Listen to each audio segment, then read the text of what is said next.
Hello friends, Mahalakshmi പുത്തൻ വിശേഷങ്ങളിലേക്ക് എല്ലാ കുട്ടിക്കാർക്കും സ്വാഗതം. അങ്ങനെ നമ്മുടെ കണ്ണനും മഹാലക്ഷ്മിയും കൂടെ നമ്മുടെ മേഘനാഥനെതിരെ ആളിക്കത്തുന്ന ഒരു നിമിഷങ്ങൾ തന്നെയാണ് കൂട്ടുകാരെ നമുക്ക് പുതിയ പ്രൊമോയിൽ കാണുവാൻ സാധിച്ചത്. അല്ലേ, ഒരു നിയമത്തിന് വിരുദ്ധമായിട്ടാണ് ഇപ്പോൾ ചെയ്ത് വെച്ചിരിക്കുന്നതെല്ലാം.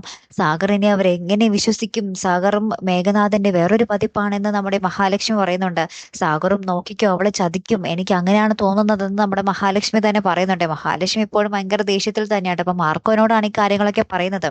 അപ്പോ നിയമത്തിന് വിരുദ്ധമായിട്ട് ഇവർ വിവാഹം ചെയ്തത് കൊണ്ട് തന്നെ എന്ത് പ്രശ്നവും വേണമെങ്കിലും വരാം. കാരണം ഇപ്പോൾ നിയമപരമായിട്ട് നമ്മുടെ മേഘനാഥന്റെ ഭാര്യയാണ് നമ്മുടെ മഞ്ജു. ആ ഒരു സമയത്താണ് നമ്മുടെ മഞ്ജു വീണ്ടും വേറൊരു വിവാഹം പോയി ചെയ്തിരിക്കുന്നത്. അപ്പൊ എന്തായാലും ഒരു മുട്ടൻ കെണിയിൽ തന്നെയാണ് നമ്മുടെ മഞ്ജു വെട്ടിരിക്കുന്നത്. നമ്മുടെ മേഘനാഥനാണെങ്കിൽ അവിടെ കേസ് കൊടുക്കാനും പോകുന്നുണ്ട്. അപ്പൊ മിക്കവാറും നമ്മുടെ സാഗറിനെ ചിലപ്പോൾ ജയിലിലാക്കും. അങ്ങനെ പല പല രംഗങ്ങളും നമുക്ക് കാണേണ്ടി വരും.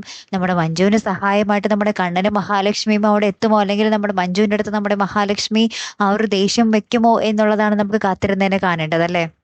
അങ്ങനെ ദേഷ്യം വെക്കത്തൊന്നുമില്ല. പക്ഷെ എന്നിരുന്നാൽ കൂടിയും നമ്മുടെ സാഗറിനെ പ്രണയിച്ച് വിവാഹം കഴിച്ചതിൽ നമ്മുടെ മഹാലക്ഷ്മിക്ക് എന്തായാലും ഒരു നീരസം നമ്മുടെ മഞ്ജുവിന്റെ അടുത്ത് ഉണ്ടാവും, അല്ലെ? അതാണ് നമുക്കിനി അറിയേണ്ടത്. കാത്തിരുന്നതിനെ കാണാട്ടോ. അപ്പൊ അടുത്തൊരു വീഡിയോ വരുന്നത് വരയ്ക്കും. Good bye.